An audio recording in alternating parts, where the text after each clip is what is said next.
Welcome to Stories with Soul. I am your host, Jamie Ice, musician turned entrepreneur and co-founder of 6th Ave Homes and 6th Ave Storytelling. Over the past 10 years, I have launched multiple successful businesses and have become obsessed with all things entrepreneurship and marketing.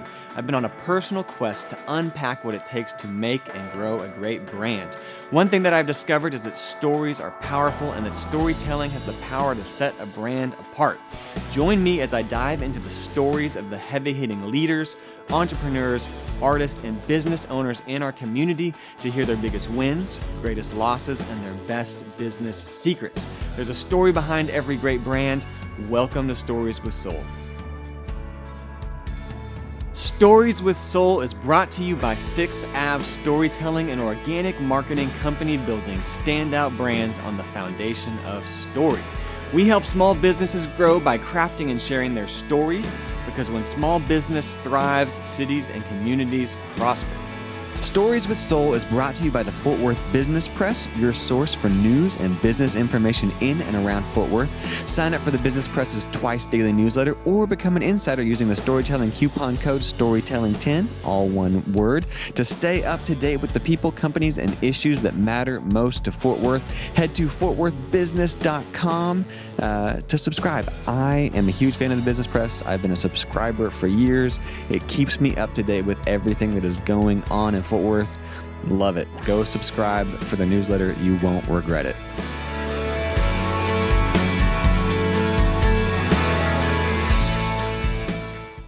Welcome to Stories with Soul. I am your host, Jamie Ice. I'm joined by my friend Jimmy Williams. And we have a very special guest in the house today, Nancy Lamb, who just is one of my favorite people. You light up a room when you walk into it. So Nancy is a Fort Worth artist. You're probably like the queen of art. The queen. Oh my God, that's a heavy burden. Of Fort Worth. Like you are a Fort Worth just icon in the art world. Way too much responsibility. Oh no. Okay, I'm gonna read. I wrote some notes about your bio here, so I'm gonna read just sort of the bullet points. Hey, that way I don't have to talk. Yeah, then you don't have to talk about yourself. Okay, so you're an artist, a sculptor, a painter, and the patron saint of the arts in Fort Worth.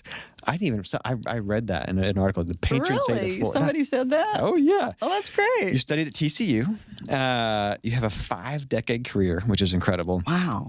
I found this quote: "The Smithsonian's Rockwell Museum in New York described you as a sculptor and painter who blends aspects of whimsy, wit, and sophistication." That's pretty cool. The creator of the iconic Jackalope on Camp Bowie. We got to get into that later. I don't know what the story is on that. That's a good story. You've had showings in New York, all the way to Italy. You have had your art has been exhibited at the Dallas Art Museum. I can't even pronounce this, but something in Germany, an art museum in Germany. Yeah, I couldn't pronounce it either. Yeah. The McLaren Markowitz Gallery in Boulder, Colorado, the Otis Art Institute in Los Angeles, the Kimball Art Museum here in Fort Worth, the Kidder Smith Gallery in Boston, the Smithsonian's Rockwell Museum. You've been featured in Harper's Magazine, Texas Monthly, New American Painting Magazine. You have notable works that include designs for 200-foot terrazzo floors at the Dallas-Fort Worth International Airport, murals at the Fort Worth Museum of Science and History, and that's incredible. And also on this, you are known for your trademark statement eyewear. Oh. Glasses. You always have like the best glasses. Why? Thank you. So that's a lot. That's exhausting. It's just exhausting. Hearing it. How does that make you feel hearing some of that? Well, I'd forgotten about a lot.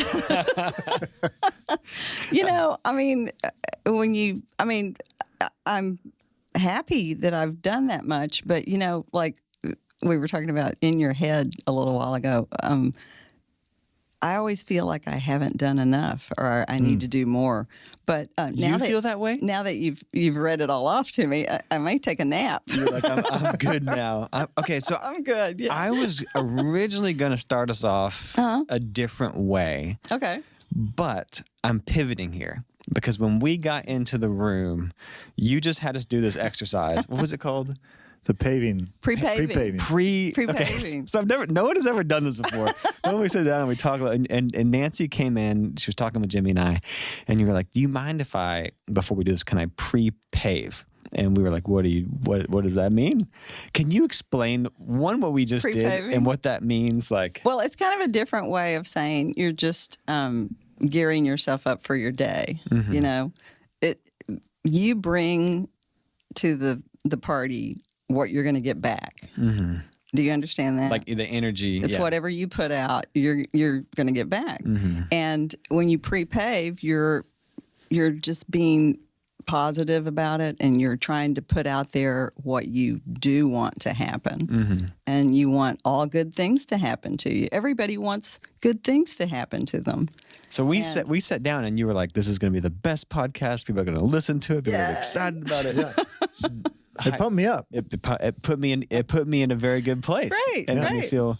How long have you been doing that? Is that a secret to your success? I wouldn't say that. No. Okay. I've probably been doing it maybe 10 years, maybe a little bit less than that. But actually being conscious of it.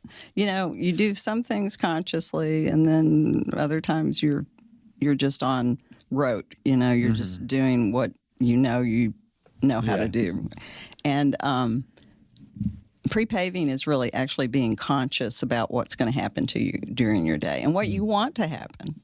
You want to see good things happen. And, you know, it's really interesting that we're doing this at this time of the year, because what do you say at Christmas time? Goodwill towards men. You want good tidings, goodwill, you know. And if more people would think about that and put out more goodwill, that energy goes out into the world. It goes out into everything that's around you. You know, your energy field is like 9 feet diameter all the way around you. Like when you walk into a room, you know, like if you're at a really good party and you really got the music cranked up and you're really rocking your deal, you know, you can, I mean, it's palpable. It'll like hit you in the face. And that's one of the reasons why I go to so many parties. Yeah. I don't always stay at these parties. Sometimes I go 15 minutes maybe and drink all of that great energy. And then, you know, sometimes it's like it overwhelms you and you kind of like have to go sit down for a minute or two. But most of the time it's really positive at a party. That's why people like going to parties, right? And that's and you capture parties. I mean, I like to take pictures of people, and that's and they're usually doing something fun and they're having fun, and so the energy is really high. Yeah. But you know, you can program that energy and use that high energy all the time if you learn how to be conscious of what you're thinking about every minute. Yeah, being intentional. That's hard to do at first, you know, but you can practice it and you get better and better and better at it, just like you do anything that you practice. It becomes like a self-fulfilling prophecy. Yeah. And there's something about, like, part of your X factor is you radiate joy, and maybe that's part of this intentionality, thinking that way, thinking of energy. But like, I feel like people love being around you, and you and I have never gotten to do this. I've wanted to sit down and have a real conversation for a long time, but I've been in the room with you a lot of times, and it's magnetic. Like there's like you are too, though, and joy. You know, when you have that smile going that you've got the killer smile, and the smile and the laughs. Yeah. And it's contagious. Yeah. Yeah. Well, I appreciate you doing that. You're welcome. That was a fun. Little exercise to start this. Get everybody pumped up and get everybody going. Everybody needs to try it out too, you know, because, you know. So my question to that is like, how does that affect you? Has that made you more grateful, like aware? Yeah. How does that more affect thankful. you? Okay. Yeah. Yeah. I mean, if you don't teach a child how to be thankful, unless they are just innately, they need to learn it, or you need to see other people doing it a lot. And so, it's made me more thankful. It's made me more conscious of, because, you know, a lot of times when I find out about stuff like this, I always want to try it out. You know, I want to test it. Yeah. You know, and I'm just trying to prove it. And so I'll think, oh, this isn't going to work, or, you know, maybe I'll say that. I don't do that much. But you don't say no. I try to get people to just say, or just to, I'll say to them, try it. You know, what have you got to lose? You know? And it's kind of like you're either, I say this to myself a lot, you're either a thermometer that's just at the mercy. I'm reading the temperature of the room, or I'm the thermostat and I'm going to set it. And there's a lot of like Perfect. mental, my best days start when I think about who do I want to be today? What am I grateful for today? And I write that, I have a few like words and phrases that I say to myself over and over again. Some intentions. Here's who I want to be. Here's who I believe. And when I do that, I think there is a truth to that, because you said something earlier, something about control. Like you mentioned, and I want to, like, you're taking control of it versus control of your life. Yeah, of your life. A lot of people think we're just willy-nilly here, and forces are beating us up or tearing us down or running us over. And, you just have to get control of that. You have to, whatever happens to you, your response to it is what's important, not what happens to you. Because what happens to you is what has happened to everybody who has lived on this planet. If you think about, the lifespan of people and how many people have lived on this planet and how many lives have gone on, and it's the same story pretty much. Somebody got run over, somebody got shot, somebody got divorced, somebody. Hey, wait, hold on, get that bad energy out of here. Nancy, where are you Get taking that bad energy out of here. I'm back to positive vibes. People are like addicted to drama. They want the story. Yeah. They want the juicy stuff. That's why I said shot. But that's just kind of an addiction. And it kind of wears you out. And if you really stop and think about it, it's all the same story. It's all the same story. But what's your response going to be? Yeah, what's your response going to be? I mean, some people can, come back and be better than ever, or some people get devastated. Yeah. Yeah. Can you? We got real deep, real fast. Yeah, we pre-paved this way right into the deep end of the pool here. Deep into the pool. So I want to get into your story. Okay. And the reason is because I'm fascinated that someone has had as much success as an artist, which is already that's a hard career to make a living in and have success in.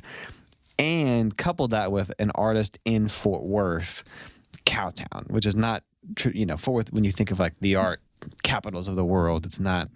But you are someone who has, one, brought a lot of light to the Fort Worth art community, and then two, just you became a very successful artist from Fort Worth. That's a very unconventional. That's not that's not a traditional career path. People are a lot of times discouraged from doing that. I remember I was when I was like, I want to do music. People were like, go to business school. That's not a.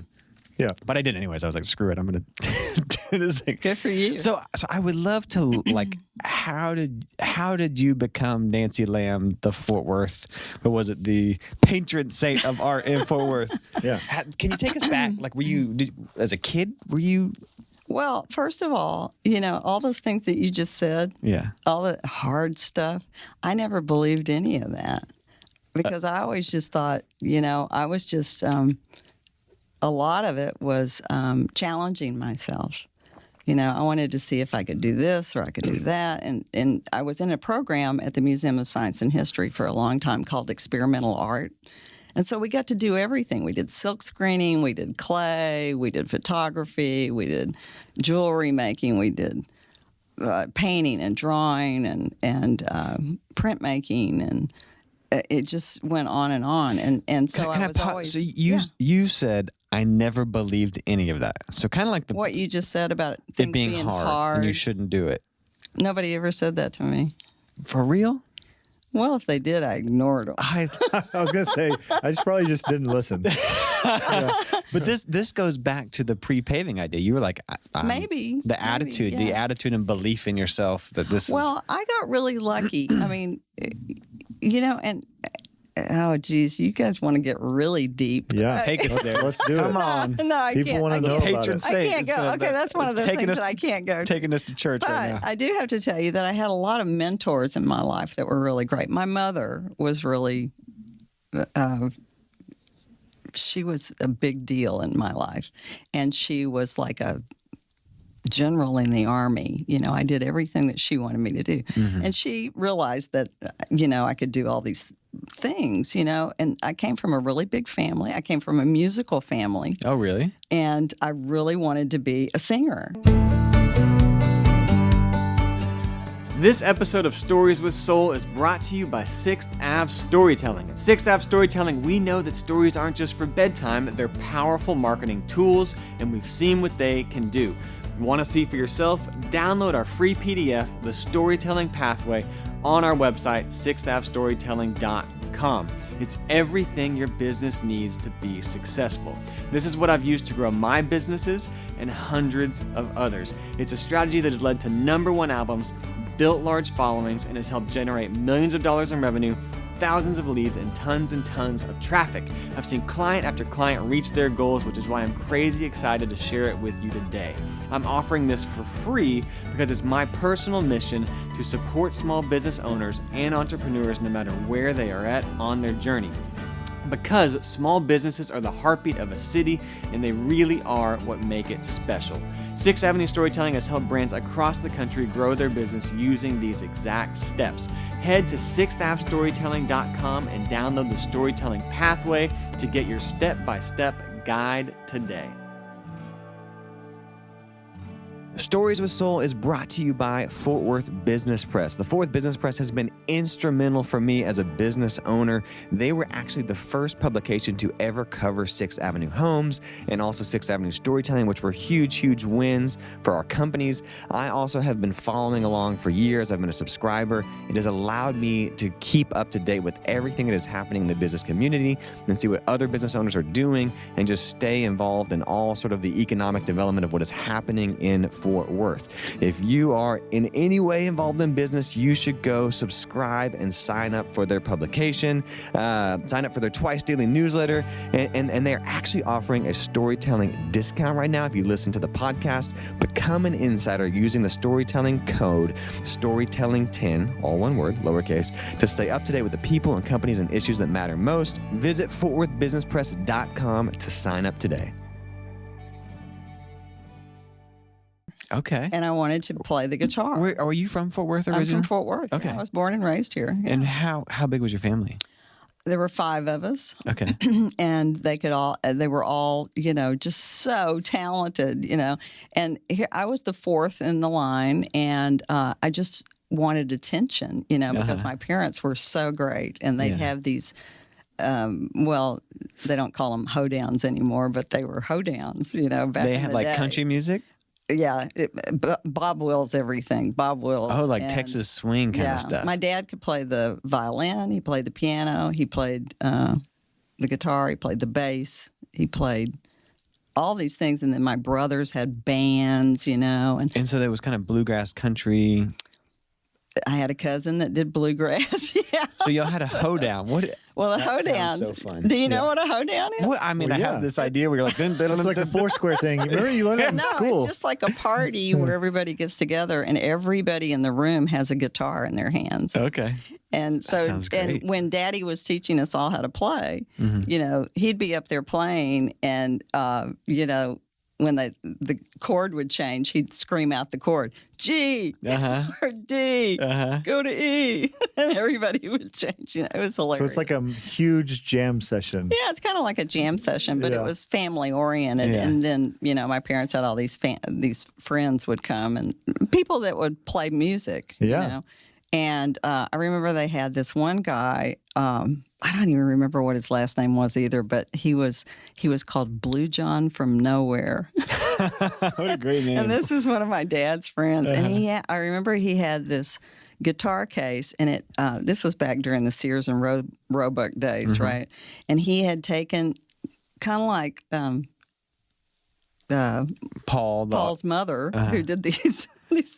Paul's the owner of the studio. Yes, Paul. These cool mannequins out there. Mannequins that have all these different things all around. That's the way he did his guitar case. And I would look at that and I would think, wow, that's really creative of this guy. And he was so unusual, but he was so talented. Well, he's you from know? nowhere. Of course. He's unique. Blue John from Nowhere. Blue John from nowhere. So you wanted to He'd be fit right in nowadays. So you wanted to be a singer. Wanted to be a singer, yeah. But, I had these older brothers who really didn't, they kind of wanted all the limelight. And so I didn't do much with them. They would get us up there and they would play with us a little bit, but, it was all about them. So, I was just figuring out ways to get attention. And So did it start with attention, or did it start with like you were just creative, or it started with like I wanted my parents' attention because I love? It was a little bit of both, and I realized that it was okay. It really, and I shouldn't say this, but it really came easy for me. Okay, I mean, you were gifted. You had a gifting. I had a gift, yeah. And I realized that. When did you realize that? Probably when I was about 17 or 18. I remember one day getting up and the thought just came through my head. I said, I could make a living with this. And whenever you say this, what were you doing at the time? I was painting. Were you? I was painting at that time, but I was painting with acrylics, and I ended up painting with lots of different things, lots of different mediums. Did you take lessons or anything, or you just were? Well, I had been in classes since I was about fourth grade, fifth grade, something like that, and I also had teachers who recognized things that I was doing. So like extracurricular classes, or like just through your school? Through museum school. The experimental art thing was extracurricular. So in middle school or high school, your parents signed you up for this? Fourth grade. Wow. Well, the teachers pick you, and you'd been in an art class or whatever, and the art teacher would pick you to be in a competition. So growing up, when you were saying that you did this experimental art program, that was like as a kid at the on Montgomery Street, the Fort Worth. Right. The old Science and History Museum. Yeah, it was fabulous. They used to have art classes, and they had all these different classes. What a testimony to that museum. It's a fabulous museum. It was their mission statement included art. And not necessarily music. I mean, they didn't have the venue for music.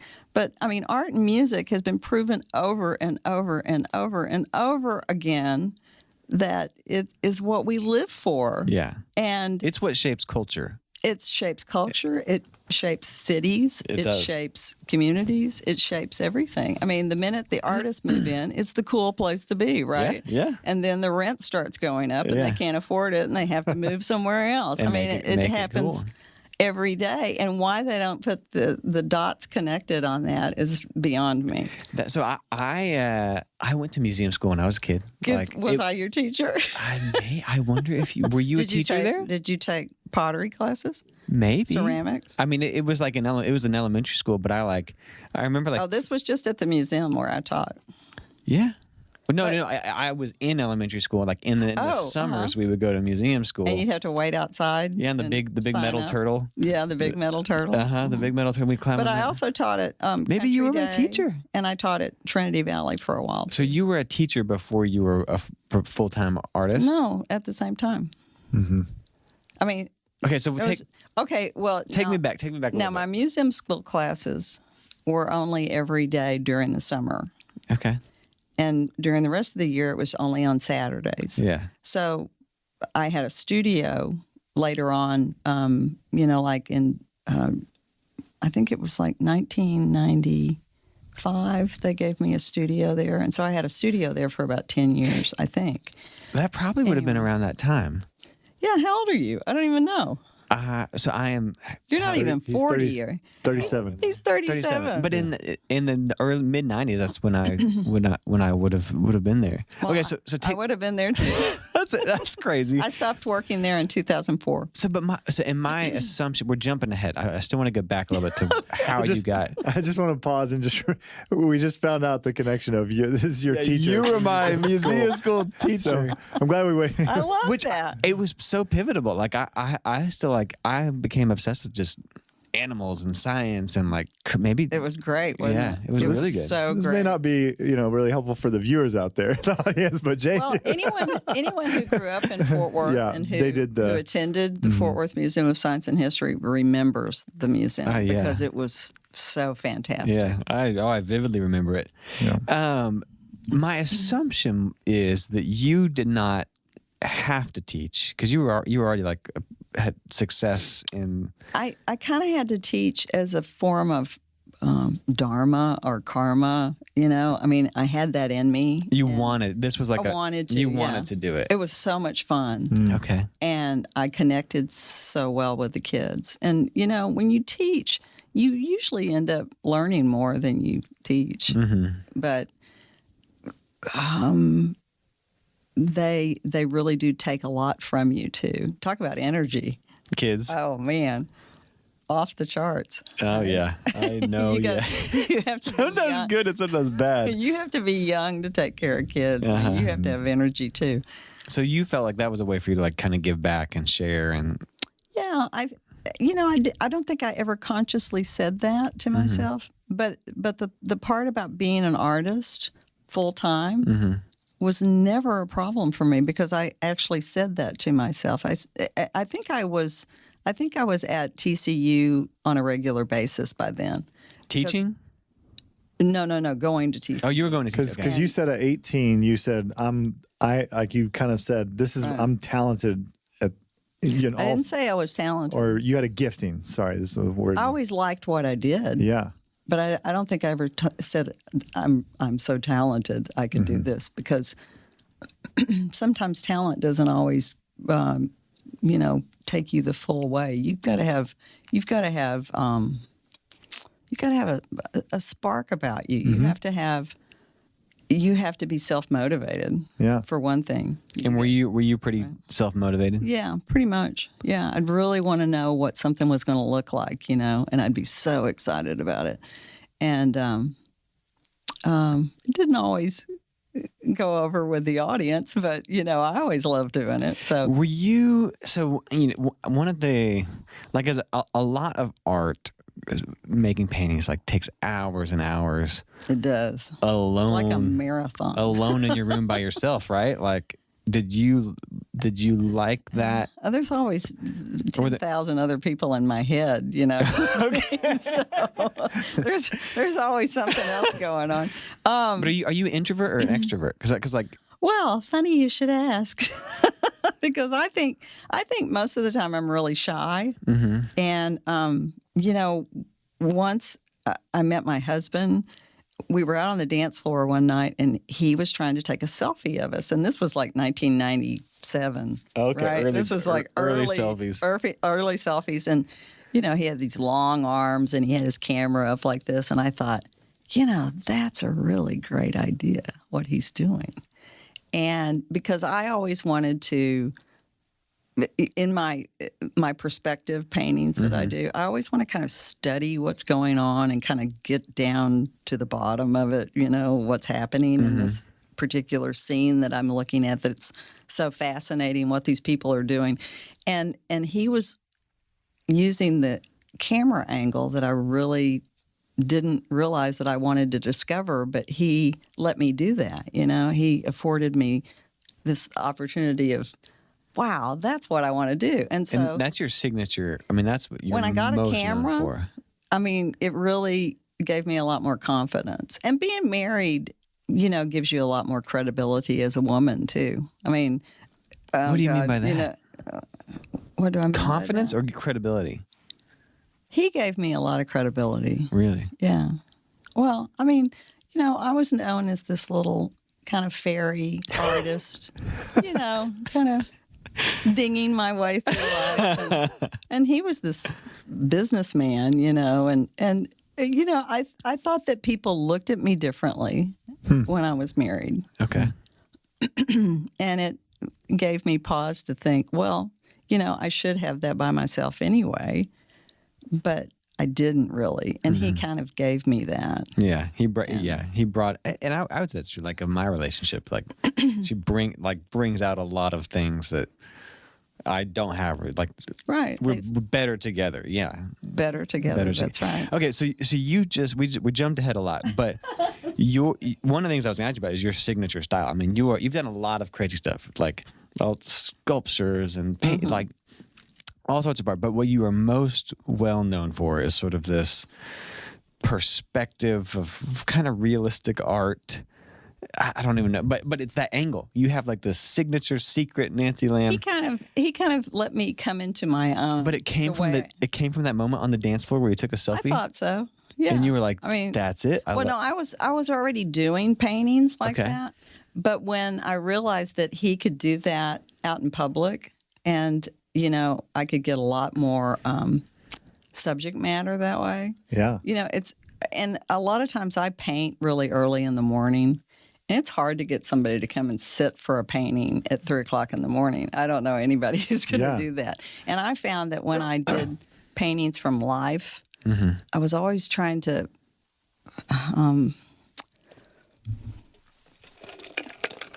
take care of them. I would say, "Oh, do you need anything? Do you need to go to the bathroom? Do you need to do this? Do you need, are you tired of sitting there?"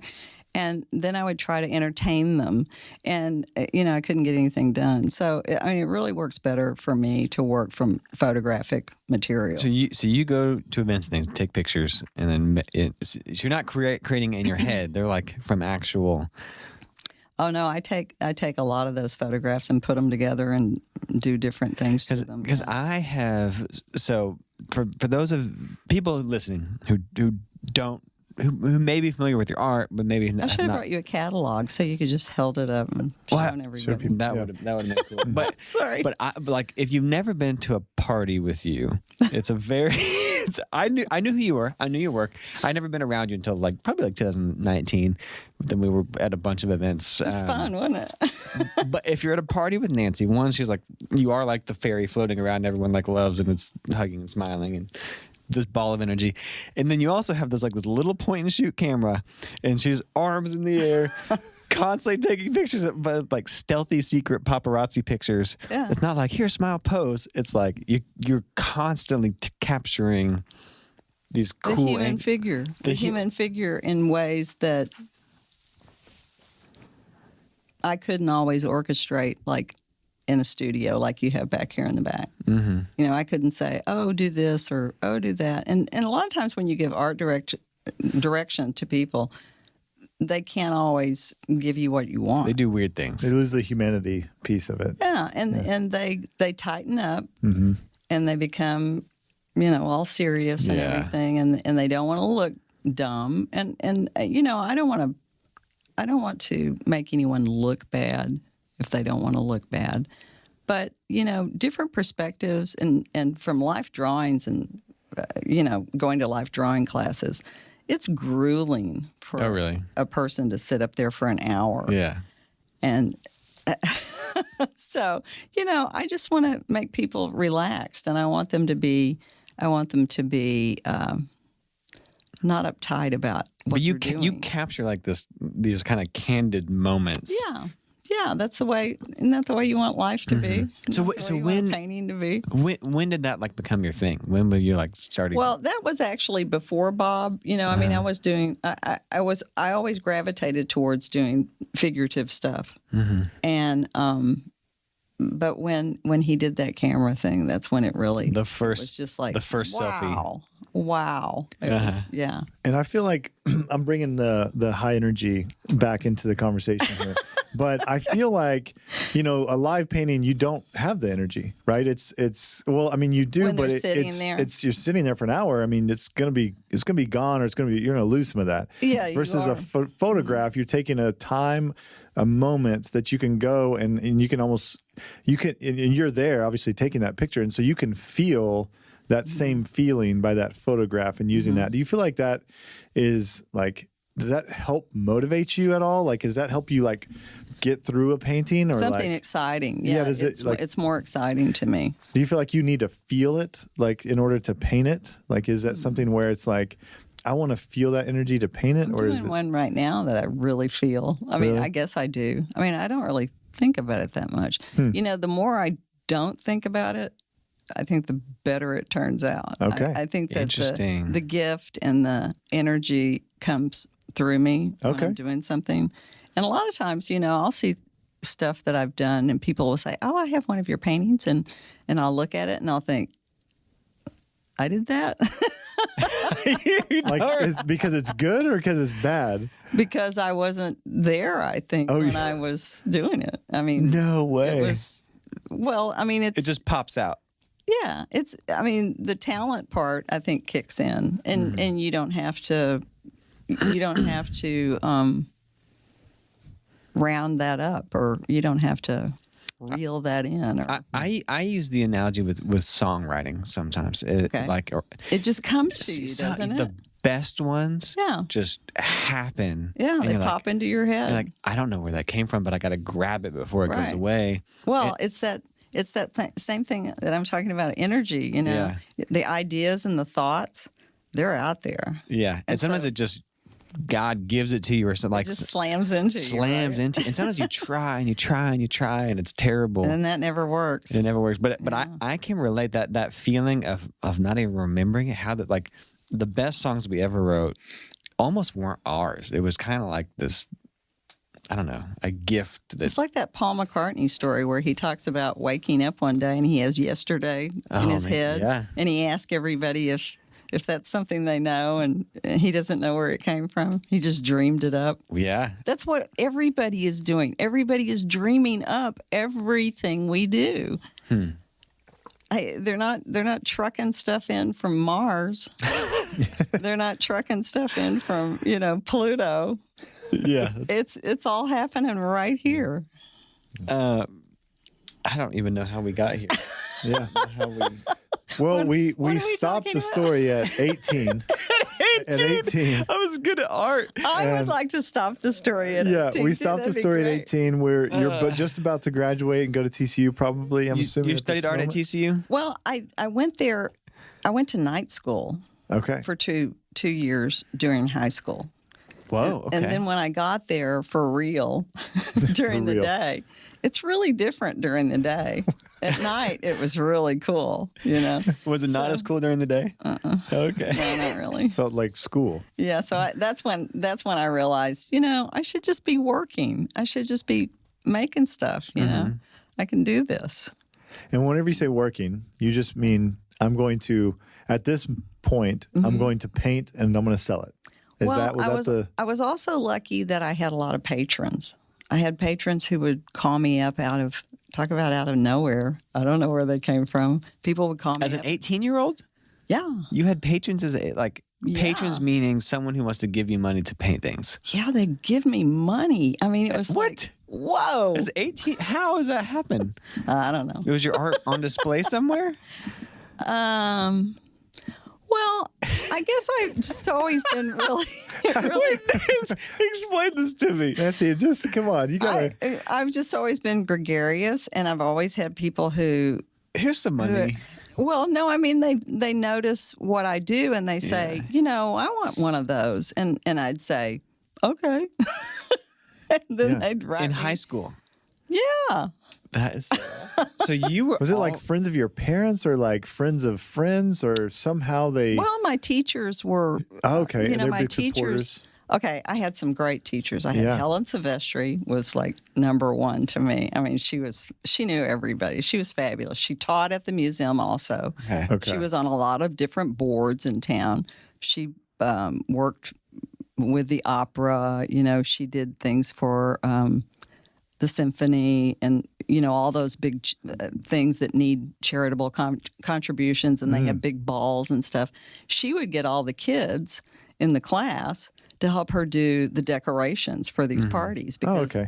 this was before they had, flowers on the square, or these people who would come in and they would Melanie Tatum events, would come and do these incredible parties. And so we were working on them, you know? you were getting introduced to all this kind of Fort Worth high society and Well, and she would talk about me all the time. And Okay. she talked about everybody Yeah. all the time. And then there was, David Kahn, there was Judy Wright, there was Tom and Shirley Grissom knew everybody in town. And this was before Fort Worth was more than, what is it now, 350,000, 400,000? I don't know. It was like 150,000, Okay. 200,000 Fort people Worth's like here. 1 million people now. Well, the metro, Yeah. is it Fort Worth? It's 1 million think by itself? That's pretty dang close. Yeah, I think so. It's like 2 or 3 million, the Metroplex, Yeah, right? for sure. So you're getting, so as a high school student, You're getting are you going to these parties? Even before high school. In middle school, people are giving you money. we got to go to some of them. I remember going to Shady Oaks one time to it was an opera ball party that we had done some of the decorations for. It was really fun, and it was really just like, I mean, I came from a family. Our family was not well off, and my father was a truck driver. Okay. And then later he sold used cars. Okay. Which I think is where my success lies, right there. Oh, unpack that for me. Oh, baby, he could sell snow to the Eskimos. Yeah. My father was just, he was like magic, and I'd go down and watch him sell a car. I was like, how did he do that? I mean, it's just like, talk about magic. Did you apply some of that to selling your art? Or just the personality, maybe overall. Maybe it's personality. I don't know what it is. Yeah.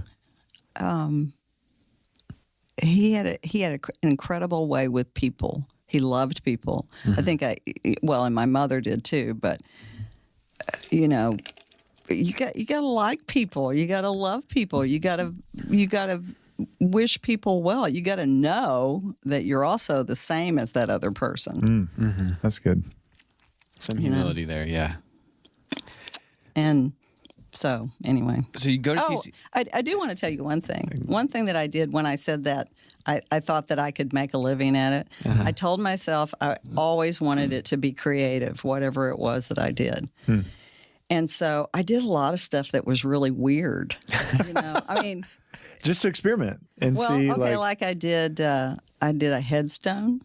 Okay. For this person. A dead person or a live person? He was dead. Okay. Because you buy them, you get a headstone after you die. Okay. But did he ask it was his widow. It was his widow, and it was on a piece of copper. And I etched the copper just like you do when you do in printmaking. If you do an etching, you're going to etch the metal, or sometimes you use zinc, and sometimes you use copper. Anyway, so I just did the copper part of it, and then it becomes. I'm sorry, you guys. The copper my stains, brain, kind of. It turns green. Yeah, Patinas. Thank you. Yeah, that's right. And then they set it into the stone, and it was killer. It looked, it was beautiful. It was beautiful. And then I did, like I do dog mugs for people, or I do, what else did I do? Well, the jackalope is looming there. That jackalope is 40 years old, and that just... 40? I can't believe So how old were you when you did the jackalope? You had to be like 18, 20? I drugged my boyfriend at the time into that. He helped me do that. And he's an artist now, too, Doug Blagg. Oh, he was your boyfriend? The younger one, yeah. Not the guys who have the gallery. But I did paint with Dan and Dennis for about 10 years at their gallery. And wait, so why did you decide to make a giant jackalope? Was someone hire you to do that, or you're like? She did. She commissioned me to do that. This is what I'm talking about. Is just people were just giving you money to make. And how did she know me? She knew me through. Well, and okay. Jackalope. We got to tell a story. Tell us a story how that happened. The jackalope. I'm going to stop interrupting. Tell us the jackalope story. I'm trying to think. Okay, so she knew Helen. Helen used to have a lot of parties. Talking about parties. Helen is your old art teacher? Our old art teacher, yeah. And she had lots and lots of really great parties. Anyway, she knew Kay somehow. Excuse me. And Kay called me up, and I had no idea how to do what she wanted. And it was like, I don't think I'm going to do this. And then I had this other friend who said, what are you, crazy? She's giving you all this money. It was like $3,000. And I was 18 or 19. That was a big chunk of money. Yeah.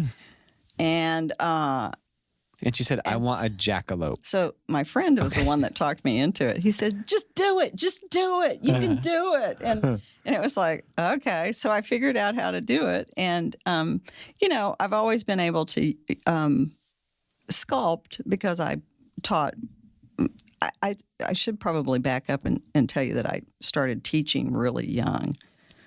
How old is really young? I was 14. Whoa. Teaching other 14-year-olds?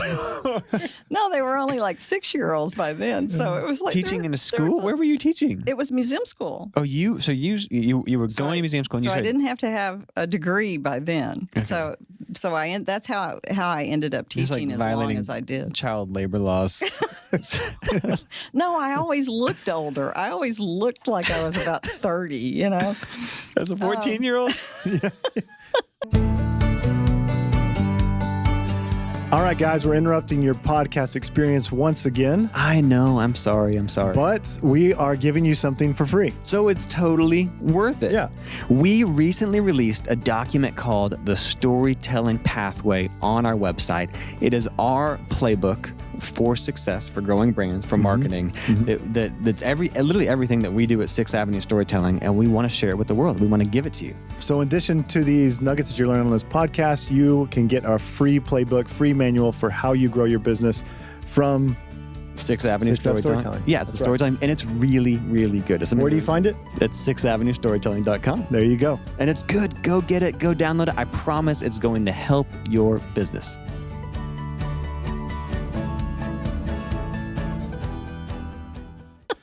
So you started teaching at the museum school, Yeah. even whenever you were younger, which probably Right. shaped your. So I knew how to, facilitate and sculpt, and so it's the same thing. I mean, that thing is made out of chicken wire and paper mache, and then I took it to a boat maker out at Lake Worth, and he fiberglassed it for me because fiberglassing is just it's just awful. You know, you can kill yourself doing Oh, that. so that's like the same material as a boat. That's how it survived. That's how it survived. So for 40 years, yeah, exactly. Wow. But when I went to pick it up, this is a good story. How did you transport it? Yeah. It was on a trailer, and we had to pick up. Yeah, yeah. We're doing hoedowns. You got to pick up. Yeah, you got to pick up, throw it on a trailer. You know, the funny thing about it is that the creativity doesn't stop at some piece of art that you're making. I mean, your whole life is creative. You Yeah. figure out how to do stuff, Yeah. right? And anyway, when I went to pick it up, the guy looked at me and he said, "I don't ever want to see you again." Because it was so hard. It was so hard Oh, I to bet. fiberglass that thing. Okay, but where'd the idea of a jackalope Oh, come the from? Jackalope? Yeah. Well, she had this store, and she used to go to Santa Fe all the time, and there was a Jackalope store there. And she wanted to replicate that in Fort Worth. And she also had 3 daughters, I think, 3 or 4, maybe. Yeah, anyway, I only knew 2. But she'd go on these shopping trips. And so that's why she did that store. But she wanted something on top of the building so people would know that it was called the Jackalope. And she had a Okay. big sign and everything. And she was just a great person. She had vision. You know, she wanted to see something else, something bigger than her own self. Sure. And she picked me. I just got lucky. And so was that your first big, like kind of big check? Maybe. I need to do a timeline. Yeah, probably. There's one of them. Probably. So did you drop out of TCU to just do it kind of full time? Oh, I was hoping you wouldn't say that. That was one of the things I didn't want to talk about. Oh, being a dropout. Are you a dropout? Maybe. To be determined. Maybe. We are both We are dropouts. both college dropouts. Oh, get out. Get out. I have 18 hours left. Well, let's go back. Let's go back. Now that I'm older, I want to go back, and I keep thinking, I don't have time to do that. I got things to do. But I would like to go back to school, and I don't want to encourage anyone to do ever that. do that. Yeah, because if I had stayed there, my life would have been a lot more boring. But I don't want to discourage you, but I would have been so bored. So you drop out, Exactly. and people start paying you to make jackalopes Yeah. and headstones. yeah, well, I mean, by that paintings. time, Well, mainly by that paintings, but then time- also the weird stuff too. Paintings. Yeah. by that time, I had been making money for a long time, and That's so cool. That's and really that's cool. why I said to myself, I could do this. You know, so and the other thing that you have to do when you're I guess I'm an entrepreneur. People say that all the time. Yeah. But, I mean, I never thought of myself that way, but you have to be brave. There's a lot of bravery. And I didn't think I was brave then. Do you think you're brave now? And I now? say that I'm shy and everything. Well, I've had moments of bravery.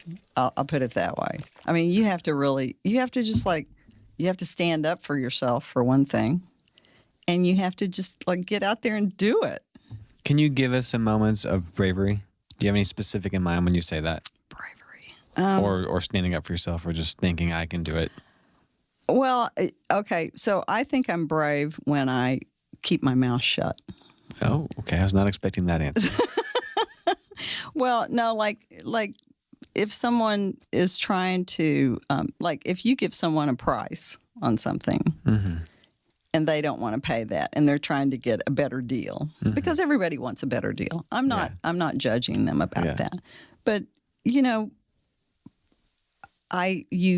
you have to stand up for yourself and you have to say, no, that was really hard to do. That took me a long time to do that.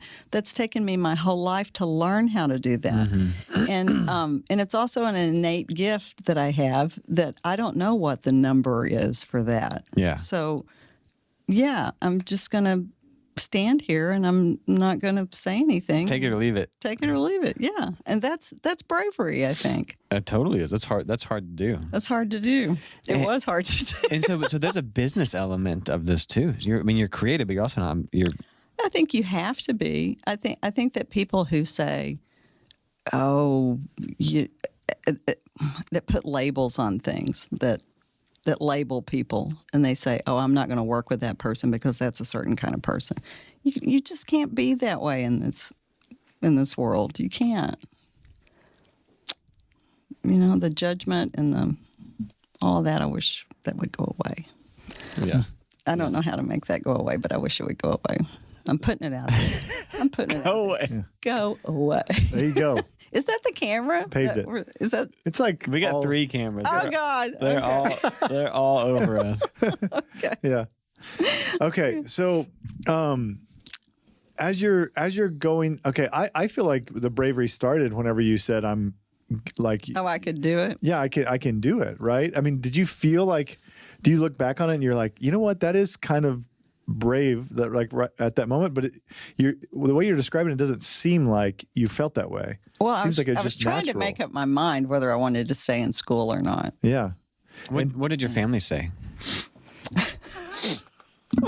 Well, I told you my mother was really supportive. At this moment in their life, it was kind of like they let it slide. I mean, I really kind of wish they'd put their foot down. You wish that? I kind of wish they had. Yeah. But she said, okay, come on.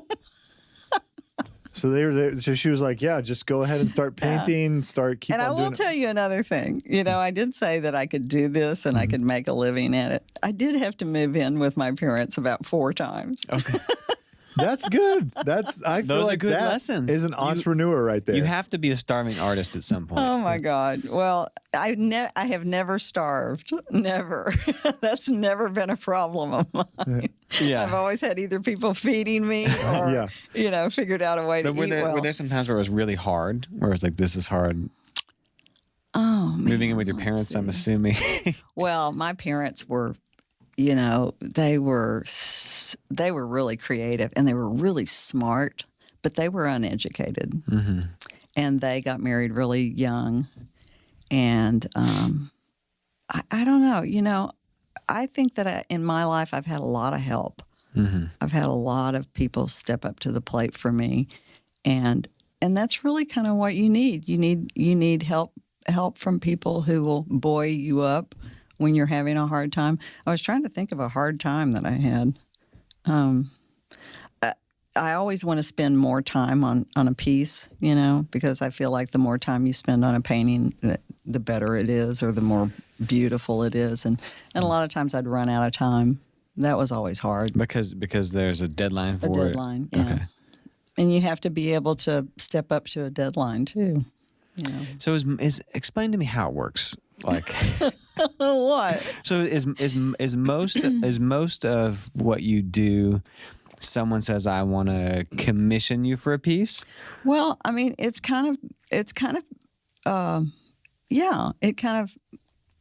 steamrolls. I mean, I have a gallery, But I still do commissions. Okay. And the gallery they is- also get commissions for me. And the gallery is you painting whatever you want to paint. Yeah, And pretty the commissions are saying paint this. much. But I have so many commissions, that I have to like stay up late to do what I want to do, or be really excited about it. Okay. And did they say paint this picture, or do you get some free? Do you get freedom there? I think that the freedom comes when you can get a commission from someone and they say, do what you want to do. That's cool. And that happened about 10 years ago. And I pre-paved the heck out of that. And I still pre-paved that. It's like, yeah, I mean, that's the only way I'll do a commission is if I take the photograph, if I create the scene, or, I mean, I have a lot of friends who still commission me to do things like of their husband or their wife, or if somebody's passed on. Yeah. I've done a lot of posthumous portraits of people, and Sure. and I've done a lot of like regular portraits of people. So, I mean, there is some of that. Was there a, like, do you remember the moment where you I don't know if you felt successful, or you sold your first I can't believe I sold something for this much money. I'm freaking You know out. how much I made for the very first thing I ever sold? What? How much? I did. I felt like I was rich. I Okay. made $25. No, nice. Wow. Yeah. And what was it? It was a painting of my great grandmother, And who paid you $25? one of my art teachers. Oh, okay. Yeah. Well, she wasn't an art teacher at the time, but she became one later. Yeah. You got $25 and you're like, this is amazing. It was my great grandmother she was blind, and she was an American Indian, Oh, wow. and she had a bulldog or something, and it was a black and white acrylic painting That's cool. of her standing with. But this what bulldog. about like once you like as a professional adult, I've taken the leap. I'm I doing felt this. like I was really professional when I got that $25. Yeah. And I was 12. So, okay, you gotta. I feel like you're being modest or humble or something, but Hot. I mean, I'm you're just hot. Yeah. You're 12, and you're 12, and you're being. From what I'm gathering, your teachers are recognizing that you have gifting, that you're. We said talent, right? But that comes in various forms. But some sort of gifting, or like there's something special here. There's something unique that's, and then now you're teaching at 14 kids art classes. You're getting paid at, what'd you say? When did you get paid your $25? 12. Yeah, I mean, so did you like when did that register? Like you're like, this is going to be like. What I'm going to do. Yeah, this is it. Like, was that? Oh, I at think 12? I always knew that. You just always knew that? No, I mean, I think I did one of my first drawings that I was aware of at about 6. But you were great, though? Like, in comparison? Well, I mean, I'd always try to be better all the time. I mean, I'd try to do something that somebody else wasn't doing. Yeah. I'd always try to do that. I'd always try to push further than what they asked of me. I feel like if your teacher was here, she'd be like, she was the best and most incredible student I've ever had. I wish she was knew here. she was going to be You a guys star. would die. She was so great. I feel like that's what I'm waiting for you to say, but I feel like your teacher is the only one that's going to say that.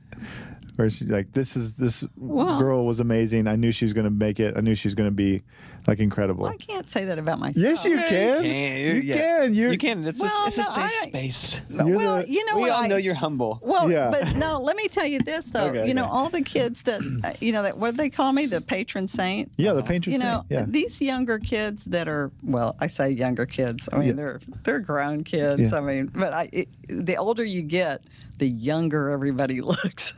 Yeah. That's generally how that. It's weird. But I've got this little girl who's 24 who's working for me, and I called her a little girl.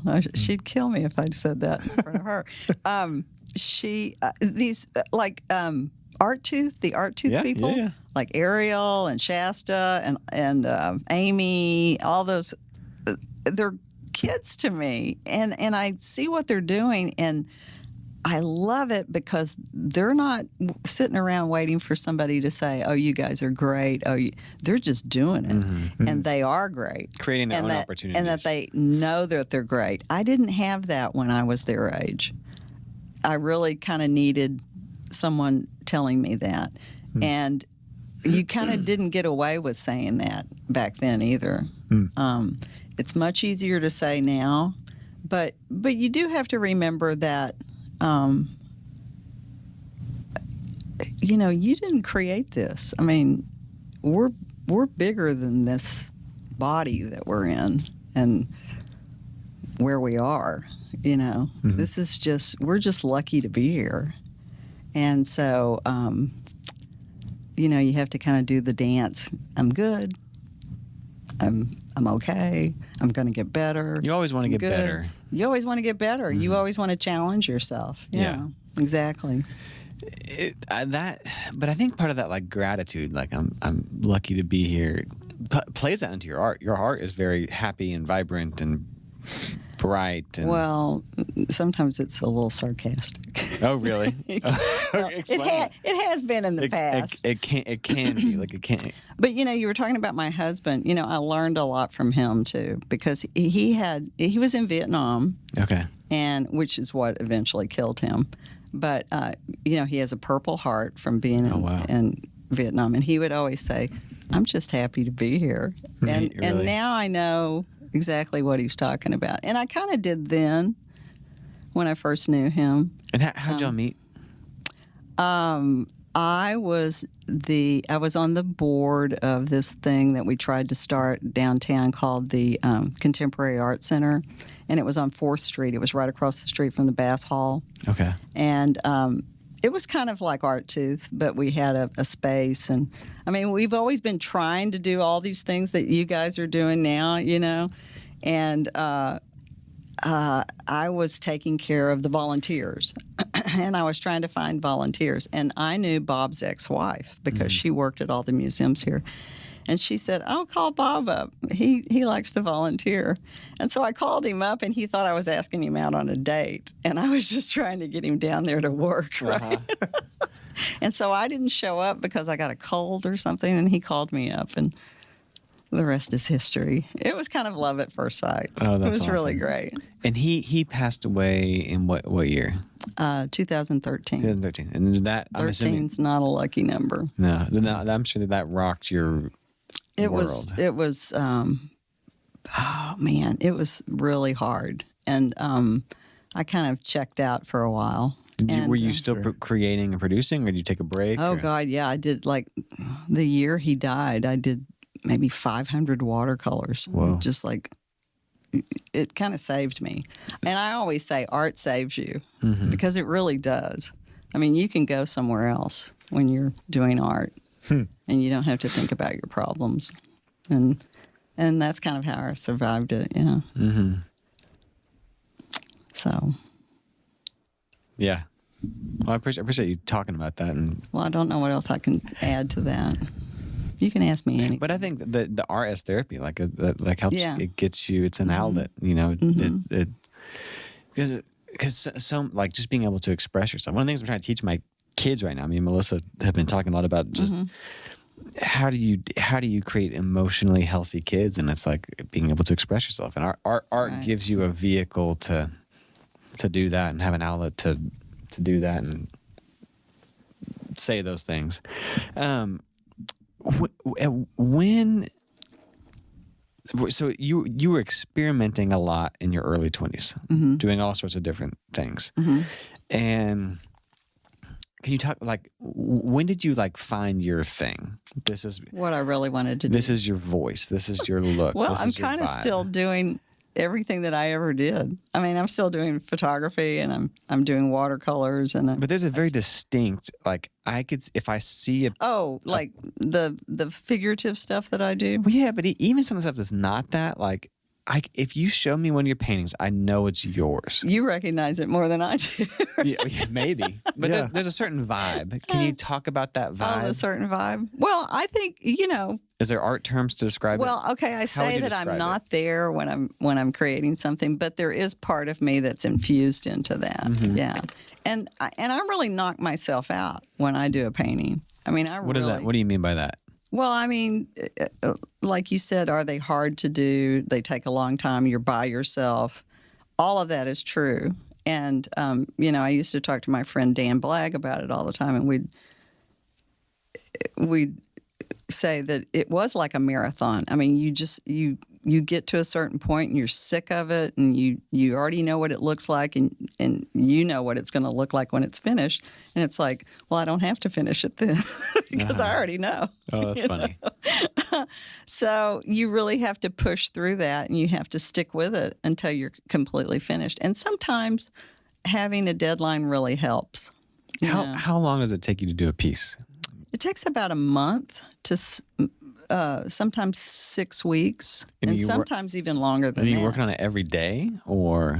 I can't paint longer than maybe 4 hours a day because, at this point. You lose your mojo, kind of. Well, yeah, you get tired. Yeah. And then something has to dry, or, you want to think about it a little bit longer, and you have to look at it for a long time too.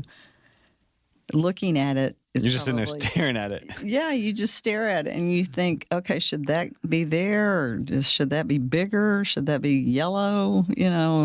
There's all kinds of questions that you ask and that you go through in the process of doing something.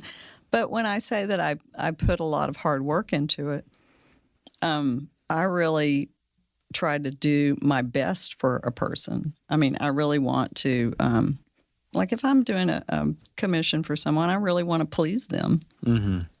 What's your, how do you, whenever I'm trying to write anything or journal, journals maybe a little bit easier, but, you're trying to get into that creative space. Like I feel like everybody has like a little bit of prep. Right. What's your prep? What's your routine of like getting into that? Do you have anything, or you just kind of go for it? I try to put as much fun around it as I possibly can. Like, there's a lot of times when I'll just put a movie on when I'm painting. Oh, that's interesting. And it's got to be a movie that I've seen a million times because I can't look at it. Oh, okay. If it's a new movie, you're like focused on it. Right. And I want to know what happens. Yeah. But, it's, and I'll look at a painting and I'll think, oh, yeah, I watched White Christmas 50,000 times. Oh, wow. Painting. So you'll put a movie on? That's interesting. Yeah. And so you just like walk into to your space and you go, okay, it's my work time. I got to start grinding out. Or you I mean, at this point, you just know what time of day is really the best for you. What's your time of day? I think about like 5:30 to 8. It kind of starts kicking in. In the morning? No, at night. Oh, at night. Oh, and okay. then after 8, like when 9 comes around, and then you start yawning at about 10. And then if you get through the yawning part, then you can't go to sleep until like 3, right? Because you've woken yourself up again. And yeah. And then if you have to finish something, I've stayed up all night, lots of nights. Okay. Finishing something. So, but your magic hour is kind of like late afternoon, early evening. Yeah. Like when that light is just really beautiful. Actually, every time of day is beautiful. Where do you paint? Well, I had a studio at Art Space for 10 years. And then before that, I've always had a home studio. And then I had my studio at the museum. Okay. And is there a certain vibe? Do you light a candle? Do you put on a movie? Do you I always think I'm going to burn the house down. do you drink anything? Are you like a tea or coffee or wine or? I want to know what is what I do before I sit down and start doing it. Yeah, what's that like?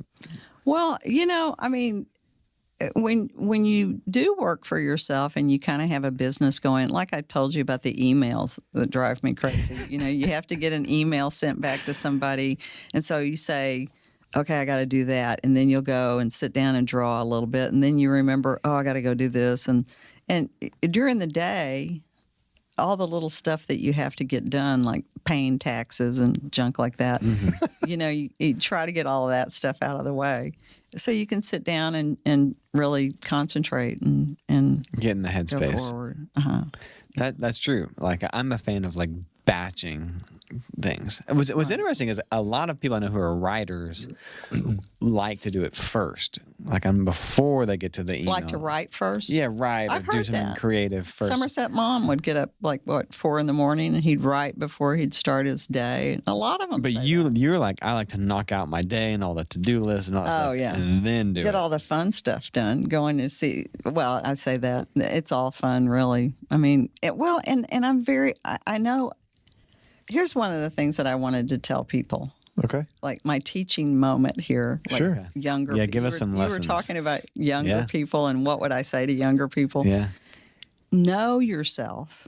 Know what makes you excited and crazy and want to do something, you know. And if you know yourself, then you're going to know when you're going to want to do something. But I have a very changeable personality. You know, like today I'll want to do this, and then tomorrow, you know, I'll be in a different mood and I'll want to do something else. So sometimes on certain days I'll be working on this project, and then the next day I know that I'm going to be working on this project. So, you know, I keep a bunch of different stuff going at the same time. That makes sense. Yeah. Okay, I have a handful of random. Okay. Ooh, questions. random. I love random. Oh, and I wanted to say one other thing. I was talking about pleasing people a while ago. I want to please myself too, and you really need to please yourself first What does that mean? when you're doing something. Like you know, Meaning doing things you like to do. something that I'm interested in. Like if someone calls me up and says, "Oh, I want you to do this portrait of my pet parakeet," and you know I don't like the way the parakeet looks, you know, I'm not going to do that. Yeah, You get you'll- to the point where you'll say- you don't do that anymore. Those dang parakeets. Have you ever made anybody mad because you're like, no, I'm not doing that? I'm sure I've made somebody mad. I think I made somebody mad last year because I didn't get it done on time or something. Yeah, but I mean, what I'm saying is that you really have to please yourself first. You've got to be happy with the quality of work that you've put out before you give it to someone else. But I really do want to make other people happy too. Mm-hmm. And I put them before myself a while ago, and I didn't. I just wanted to So was there a correct point, that. Was there a point where you're like, I'm going to be my own self? Like, did you struggle with I that? don't think I've ever not been able to be my own self. Yeah, because I wrote down a few of these statements and kind of like mini lessons you've kind of brought up. But Okay. I mean, being positive and paving a way, paving it right. We talked about that. Knowing yourself, pleasing yourself first, standing up for yourself. You mentioned do things that bring you joy, like those things. There's several of these things that are all in a selfless way. You're doing all of these things. Those things by themselves sound selfish, right? But they're not. It's for yourself, so you can then go be selfish. So you can then go be a teacher. So you then can go do something good for someone else. And that's what I was going to ask. Is there a moment where you were like, these are all like these life lessons? Where do you feel like there was ever a time where you didn't do that, like in your career, where you were like, man, I used to not stand up for myself. I used to do things that made me unhappy. I used to say yes to things where I shouldn't have. There's there a moment where that changed, where you're like, you know what?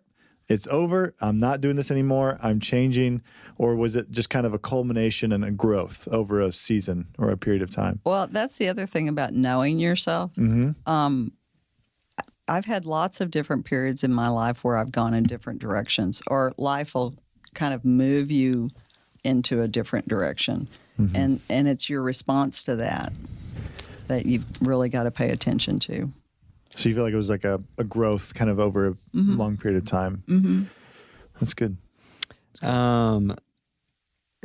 Let's talk about Fort Worth a little bit. Okay. Have you always been in Fort Worth your whole career? Did you move away at all, ever? I didn't. You never did. And That's the other thing I know about myself. I'm a homebody. okay. Big time homebody. And I really hate getting from point A to point B, but I love being in point B. Okay. I mean, my husband and I traveled a whole lot. Yeah. And I used to travel by myself, but then when I found out how much more fun it was to go with somebody, that kind of changed that a lot. But I mean, I'm sure there were like more opportunities in New York or San Francisco, and you're like, Well, I'm a homebody. My mother was, when I was 17 or 18, my good friend in high school moved to New York, and he wanted me to come up there. And my mother kind of locked me in the closet until the plane took off. Oh, really? She didn't want me to go. So it was like, okay. It was just easier to stay here. Yeah. It was easier because I was so busy. I mean, I was working. I mean, I have worked my whole life. Yeah. You've always worked hard. Really? In my mind, you were, and correct me if I'm wrong in saying this, but you were probably one of the first, or if not first, the most, like, just really successful artist in Fort Worth. Is that not true? Well, Would you say it's true? I feel like you kind of showed local artists that you can live here in the city and make great art and make a good living doing it and influence, And see, I never set out to actually do that for other people. I mean, I was just doing what I was doing. But you just I can't think of any other. Well, no, that's not true either. Julie Bosey is I'm trying to divide it up gender wise because most of the people that I hung out with were men, and I was very aware that I wasn't in the man's club. Okay. But are you talking about monetarily successful or just successful and success and monetary or just people notoriety? Oh, notoriety. Well, I'm a really good story, right? Yeah. I don't know why people do that, but they always want my story. Yeah, but I love it that you asked me today too. But a part of I think it's neat that you stayed in Fort Worth. That you that I stayed in Fort Worth. Yeah, you stayed here. I think you kind of. Fort Worth has got such an incredible history, though. It does, and that's the one thing that I want younger people who are being artists here in town. I want them to know about the history of Fort Worth. Like just the other day, someone was talking about, or they had their watercolors on Instagram or something, and I introduced her to Stuart and Scott Gentling, who I kind of grew up with, and showed her their work at the Amon Carter, and the she famous was just birds blown away. Yeah. And it's like, I really miss those guys. I mean, you grew up with them? Well, they were older than I was. They were 32, and they were twice my age. Okay. Yeah. Wow. But yeah, we kind of ran around together, and I knew them, and well, I don't know if I was the most successful, but I don't. Maybe not most, but I feel like you, on some level, made Fort Worth a place like you can be an artist. Yeah.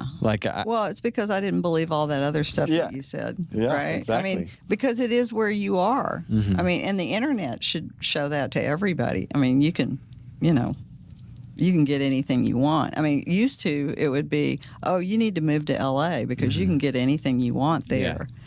But you can get anything you want anywhere now. Yeah, the internet has changed it. It's changed everything. And that's actually one of my questions is social media. You're very social media savvy. God. What's interesting, you're not a self-promoter. You're not self-promotion-y at all. I do sometimes. Yeah, but not it's embarrassing. It's so embarrassing. Even as an introvert. even in this conversation, you're not and what I said a minute ago about people wanting to know my stories, I was trying to say I'm a human interest story. That's what I was told. One time someone told me, you're a good human interest story. And I thought, oh, yeah, okay. Yeah. But social media, you're active on social media. You're very well, social but I live alone now. Yeah. And I have cats. I have a lot of time. Well, I don't have a lot of time, but then if I want to feel connected. Yeah. And it's an easy way to feel connected. One of the things about 2020, I thought you were going to ask me about 2020. It's on my list. I have. Okay. I'm sorry. But we can talk about it. Yeah. I think it's neat what you did with social media in 2020. I know. It just turned into something that was so cool. And I ended up, I don't know if showcasing is the right thing. Tell people what you did. Well, if they don't know what you did? You don't know what you did. you know, No. during No. 2020, it was, for like a week, I was scared out of my mind. It was like, the end of the world, right? I've never lived through well, that's not true. I have lived through a pandemic, but not like it was this time. Yeah. Not like we were locked in our houses. But I felt I started thinking about when I lived alone when I was younger. I think I lived alone for the first time when I was about 18. And I thought, God, what would I do if I was stuck in my house and nobody was calling me and I didn't have any money to eat? And so I thought, well, I should help these other people out who are kind of in that situation, and that's kind of younger than me. And I have all these people that are on Facebook because, Bob was pretty gregarious. He was a really gregarious guy, and he knew practically everybody in town. And I had all these people in my contacts, and so I just thought, I'm just going to showcase my friends. And so I started with the people that I know really well and that I've worked with. And then I started thinking about all the openings. My criteria was that I'd either knew them, we were good friends, or that I'd met them at some opening somewhere, or I was at least in the room with them. Right? Yeah. And so I started thinking about all the openings I've been to, 1 million, and then just started thinking about all the people I knew, and I started doing a little research, and it was really fun to find out more about their work on the internet. And then there was a lot of people who have died, and I've showcased them too that I knew. And But for 360 every single day. it was every day in 2020, but then it grew after that. I did 490 artists. She featured them on her social media. And that was mostly in Fort Worth. Yeah. 490 artists. It was right? really cool. But you have a big following. A lot of people follow you on Facebook and I'm a Instagram. good human interest You're story. good. But instead of making it about you were like, I'm gonna use my platform to highlight and feature other artists. I got really excited when It was cool. when I would show It's very someone selfless. that I really liked a whole lot too. I mean, liked their work. I mean, there were a lot of people that I just knew nominally. Just had maybe met them or seen them, and I put them in there too. But I'd come across like this cachet on Instagram. If they were on Instagram, it was made in the shade. Yeah. I had all these images I could put on there, and I was really excited to show everybody. And most of the time, I was right. And I think that people enjoyed it because they really needed that outlet, you know. And they were sick of the politics, and they couldn't go to museums. They couldn't go and look at anything. So I was putting all that out there for everybody, and it was a really great thing to do. I mean, That's for really me, special. Yeah. I mean, I was having fun doing it. Yeah. So- But again, I think that's like highlighting the Fort Worth community, making art. Yeah, Good and and safe. there's still 10 or 11 people that I didn't do and I should have done. And then there were a lot of people who were older who didn't have anything on the internet, and so I'd have to call people and see if they'd send me. It was something. cool. Yeah. I kudos to Thank you. You have a big following on there because one, I think you're good at telling your story and showing what you're doing. Human interest. Human once interest, again. and then two, I think there's a selfless component of it, and it was neat seeing you use your platform to kind of highlight and bring the community together. And pretty much everybody was doing that, and I was glad that I could figure something out, And I'd try to sell some things for people, and I also ended up the younger people who would let me pay stuff out. I bought several pieces, so you did? I was really excited about. You bought that, some yeah. pieces of other people's Oh art? yeah, I've been collecting mostly Fort Worth people forever. Really? Yeah, long time. I read somewhere that you don't own or display any of your own art in your house. Who told you that? Is that a true story? Who told you that? I read it somewhere. Man, where did you get all this stuff? Is that true? Is that true or false? Well, that is. Yeah. You don't have any of your own art in your whole house. Well, I think if you do, you're missing the point. Really? Why? Explain that. Explain that. If I had your paintings, I'd be like, heck yeah. I'm going to put one up. Yeah, but Maybe it a would be couple. my painting. It wouldn't be your painting. I mean, you might own it, but it wouldn't be something that you. I don't know. I think that when I create something, it's kind of like having a baby, and I'm putting it out there in the world. And I really, And you're like kicking it out the door. it's easier to take Teenager. care of other people's stuff, you know, Yeah. and my stuff, you know, I've just got like the 500 watercolors that I did. You know, what the hell am I going to do with them? You know, I ended up selling them all, and yeah, they need to go somewhere else. Wow. I don't know how to explain that. It's like once you do it, it's like you still need to best that. You don't need to be looking at your own work going, oh, look how fabulous that is. You need to be saying to yourself, you know, I could have done this better, or I could have done this better. Wow. Do you have Next time Do you I'm have gonna do a favorite painting or piece that you've ever done? I have a favorite ceramic piece that I did, but you know, that's just like movies and music. I mean, how do you say, oh, my favorite song? It'd be your favorite song of the day, maybe. Yeah, it's normally your newest one. You're the latest But there's thing some that, that I'm like, I'm really proud of this. I like. Mm. You don't have a favorite? The ceramics I really love doing. There were some little monkeys that I did that were really I fun. remember seeing some like fish or something, or like. Fish. I did a ton of fish. So the ceramics you would hang on your wall, maybe. Before a show because I didn't want anybody to step on them. No, Jamie, just get it out of your Okay, mind. She's not putting it up. Can I tell you my favorite painting of yours? Yeah, I'd love to hear that. There's this. I don't remember what it's called. You'll know. It's these two really old men Oh, in like a Dairy Queen. the or Dairy something. Queen. DQ the Dairy and something. Queen movie. Now that's a good story. Can I say? Do we yes. have enough time? What's to the tell band you called? that? DQ and It's called DQ and Domino's. DQ and Domino's. Okay, now they were not at a Dairy Queen. They weren't. Okay. They weren't. They were at a gas station. Okay. And Bob and I had stopped for gas, and I went in and came right back out. I used the facilities and came back, and I was sitting in the car, and I'd seen these men sitting there, and my heart was just like pounding, and it was like, you know, like when you're hyperventilating and you're going, oh my God. And I Because they were so knew cool? They were so cool. And Yeah. they look like my grandparents, Yeah. you know. And so I thought, I've got to go back in there. And it was not, it was before I had started really taking pictures of people that I didn't know, you know. And I was really nervous, and I went back in there, and so I just started talking to them, and I didn't tell them I was taking their picture until after I had, because I didn't want them to say no. Yeah. And so I thought, this is great, you know. And about a year later, I did the painting, and I realized that, you know, the Dairy Queens in Texas, you know, they're tearing down all the old Yep. ones. Like they tore down the one across from Dickey's. Yeah. I thought I was going to die when they did that. Yeah. Couldn't believe they did that. Anyway, I thought, well, I'm going to put them in a Dairy Queen because you know.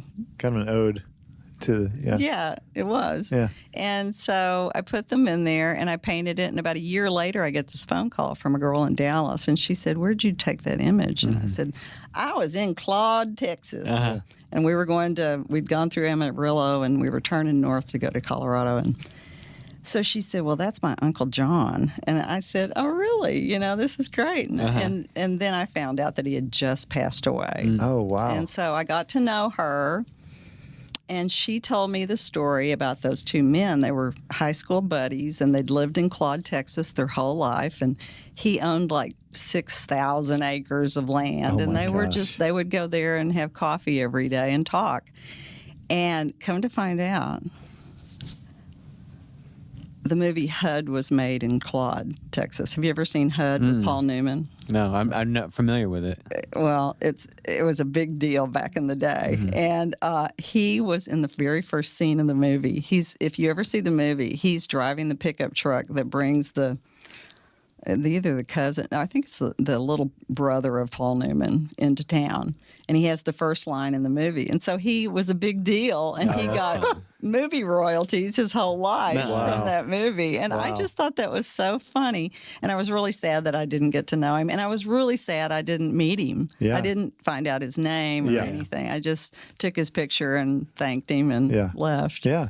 That's So- cool. That's a cool story. But yeah, I think they're really iconic. You know, I wanted to capture that old Texas. Like That's You going did. away. You did. I felt that. because we've Thank all you. like I remember going hunting with my dad, driving through these little towns, or Yeah. going. My grandparents live in Santa Fe, so we'd always drive through all Oh, these. really? all these towns. Okay, that's why you have the house there now. Yeah, Right? But when you go to these little towns and you Yeah. go to the gas stations, I was like Right. these old men just hanging out, drinking. Like so, Yeah. there's a you capture an element and a feeling that I think There's is some nostalgia there for sure. And that's your favorite painting? Thank I think you. it's one of my- I Thank think- you so We much. talked about it before I think this. that's probably my favorite one. Thank you. The like the one with the queen. Is that really like? Did you actually take that picture, or was that like? Well, no, I haven't met the queen. Okay, I was wondering about that. Yeah. But now the guy that's in the painting with her was the director, the interim director at the Kimball for Okay. a while. And he was a friend of mine. And he was always telling all of my friends how he wanted me to do a painting of him. And it was like, so I finally You felt did. pressured. I felt a little pressured. And he was English, or he is English. And so I just threw the queen in there with him. And I just thought it would be fun to do that crown. I'd always wanted to do that crown, and I Yeah. couldn't figure out how to do it. So he gave me that entry into that painting. I bet he was flattered. It's a funny to be painting. with the Well, queen. he had a friend who worked in the castle or something. We're in Buckingham Palace or whatever. And he said that he showed her that image. Oh, really? So she saw it, but, you know, That's cool. she didn't say anything. Did you ever have Darn. like you've done these exhibits all over the world? Uh-huh. Was there any one that was like super memorable or like man this Oh, is they all One were. that was I like mean, this- that was the first time I went to Europe. yeah Was when I did a show in Germany through Sister Cities here in Fort Worth, Trier. We were in Trier, okay and Sister Cities is another great institution in Fort Worth. it is they just had their Yeah. big old event. Yeah, So were you like in Germany like this is I'm traveling the world now because it of my was art? pretty fabulous. Yeah, Did you soak it in and yeah, and took a ton of 1,000 million Pictures. pictures. Yeah. I got to go back to Germany two more times after that. okay Yeah, and That's- if you've never been, you need to go. I've never been. I've never been. We need to go.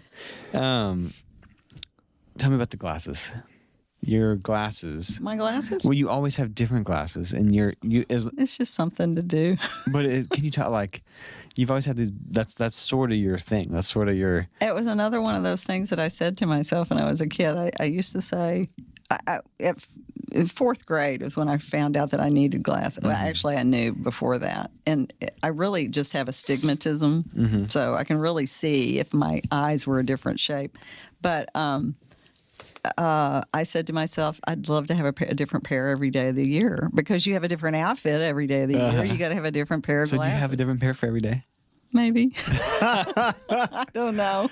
That's so awesome. But that's like But your eyes change all the time too, and you get used to wearing one pair, and then you put on an old pair, and it feels weird, and you can't see very well. And but Yeah. they look good. That's hysterical. They're just fun. I got some lightning round questions. okay. Let's hit. Oh, okay, I love those. Yeah. So, okay, what have you ever had a painting where you like messed up completely? Oh yeah. Where you like I can't do any, I can't fix it. You ever like poked a hole in it? I've or never something? thrown anything away though, and I have a lot of friends who throw stuff away. Okay, that's and what then, I was gonna. And then I have other friends who come by and they dig stuff out of the garbage, and it's like, oh man, look at this fabulous thing.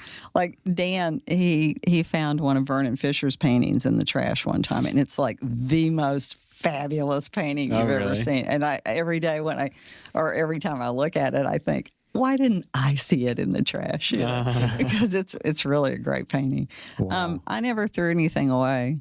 I'd give it away before I threw it away. I just, Gotcha. I'd feel bad because I spent a lot of time on it.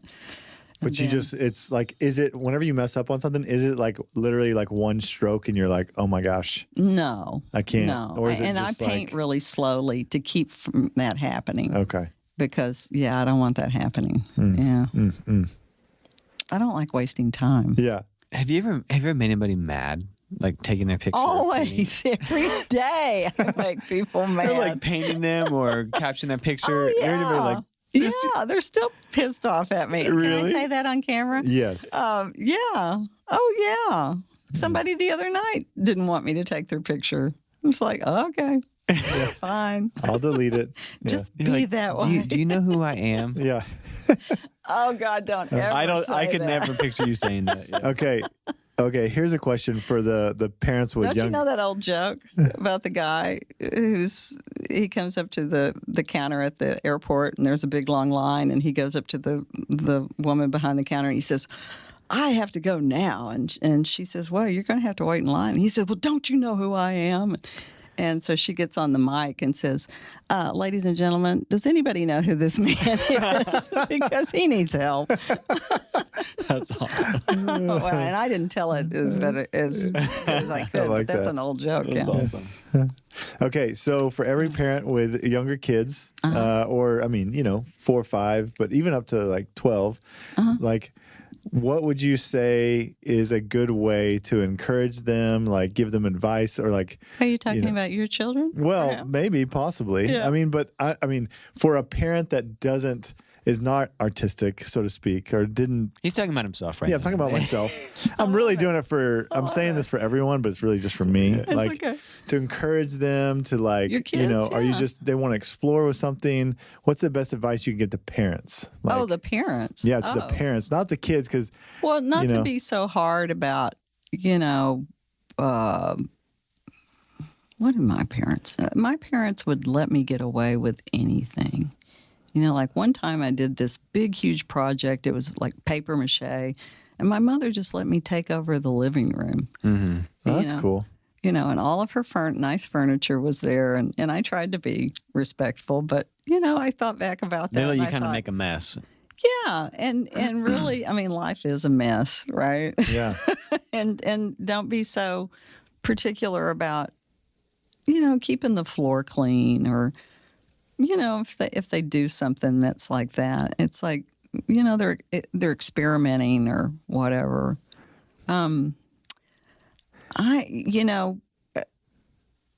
Ask them what they want, because most of the time by the time they're 10 or 12, they've got things going. And actually, after the age of 6 months, you're out of the scene anyway.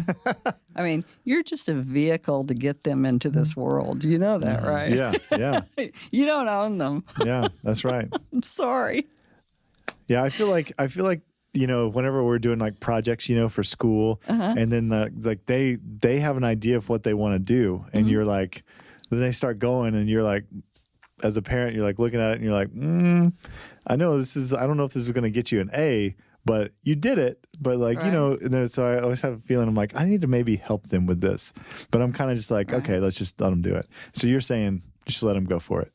Yeah, you have to, like when I do a portrait of a child, and the woman or the parents, they want a specific outfit on, or they Yeah. want a specific hairdo, or they want a specific way for that child to look. Yeah. I always try to get them to listen to the child and do what the kid wants, Yeah. because he's going to love it more.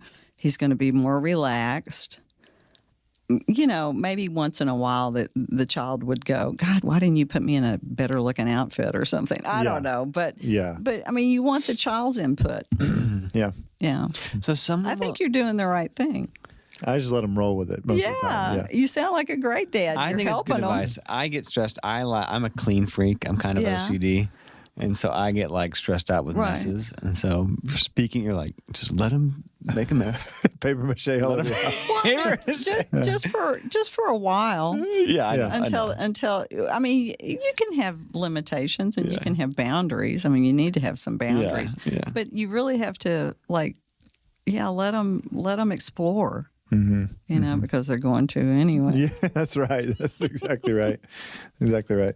Okay, here's a random question for you. Okay. If you had $20 million, a lot of money, that you could only spend on art, you couldn't like go give it away or buy something. Like, Okay. Uh-huh. You could buy any art out there, like any paint, like a Van Gogh or something. Uh-huh. What would you buy? God, I'd still want that thing out of the trash. I would. I mean, it was fabulous. What would I buy? I mean, who do I like that's blue chip? Is that what you're asking? Or just me? like it could be $5. Like All of us if here in Fort Worth? but I mean, is there like I'm obsessed with this painting. It's one of my favorite paintings obsessed ever, with a or painting. sculptures, or Wow. a piece that really spoke to you. That like, man, if I could own that and hang it on my wall, it would. I Move see me. what you're saying. There was a Picasso in New York one time that literally made my knees buckle. And it was a painting of one of his dealers, and I can't remember the name of it, but it was at the, I think it was at the Met. It was either at the Met or the Modern Art Museum. I think I would love an Andy Warhol. You have a favorite Andy Warhol? Oh, man. Well, I love Marilyn. I love all those Marilyns. I think it would be better to buy local. I mean, I'm always telling people to buy local. And Again, putting Yeah. Fort Worth art on the map. oh yeah, well, why not? I mean, everybody else has got their stuff, and, and we really need more patronage in this town, and that's still at the bottom of everything that needs to be done here. I mean, New York, they patronize their artists there, L.A., and I don't know about Dallas so much, but I hope they do. Sure. Who are some of your favorite up and coming Fort Worth artists? Ooh, let's see. I bought a piece the other day. I've got to go back and look at his name. I can't remember his name. There's so many. I really like Jay Wilkinson. Yeah, he's so talented He's a killer and so painter. cool. He's so cool. Killer painter. Who else would I get? I still love Dan's work His stuff's a really lot. cool. And now he makes me buy stuff. I used to just get it, it would just fall into my hands. Who else? Let me think. Oh gosh, and I wanted to have a list of people. I'm sorry, I'm drawing a blank. That's You okay. can go back on social media. Highlight them again. Okay. Did Andy Warhol kind of influence you? His stuff's Well, very I was bright. really sad that I didn't go to New York and stay with my friend because he got to be good friends with him. No way. And he was so, everybody said what a great guy he was. And yes, Andy was a big influence on me. He was. And I was probably 11 or 12 when I first found out about him. I was sort of at that pivotal age that I needed influential age. Yeah. Am I talking? You're good. You're good. Any other artists that influenced you a lot? Rauschenberg, Ed Ruscha, I loved a whole lot. Caravaggio, Michelangelo, Bruegel, Velasquez, Vermeer, you name it. I mean, I still look at everything and try to be influenced. And I don't get to go to museums as much as I should. I went to the Milton Avery show the other day. That's a really good show. And the show of Stewart and Scott's work at the Amon Carter is unbelievable. And the Turner show that's going on at the Kimball right now will blow your socks off. Oh, really? Oh, God, yes. You've got to go see that. I get excited about all of it. Yeah. I do. And, I used to think to myself this was another thought I had when I was a kid. We'd be going to my grandmother's house, and I would just see stuff on the side of the road, and I'd try to figure out how to make art out of it just in my head, I just thought about it all the time. And I think maybe that's why I was so self-driven. Driven, that's the word I was trying to think of. You have to have drive. You have to have starting. You've got to do that if you're going to be an entrepreneur. Yeah. Because nobody else is doing it. Yeah. It's all in your head. Yeah. Right? You're in control of it. Yeah. So I got one last question. Okay. Is what's next? So you've done What's all these next? amazing things. Yeah. Jamie listed off, Yeah. very was- first of the show. What is? You is know there what I'm anything going to else? do? Yeah, I'm going what to do you- let the universe surprise me a little There we bit. go. I really do want to do that because, my thinking is limited. Mm-hmm.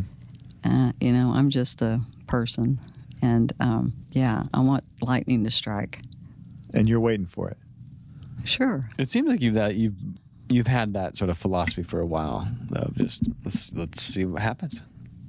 Yeah, to a big extent. I mean, I would like to go back to school. I think maybe all of us need to go back to school. Apparently. I'm just going to keep on doing these podcasts and call it the School of Life. And just listen to everybody here. Okay. Yeah. Yeah, but it's a great way to meet people, and Would you really go back to school?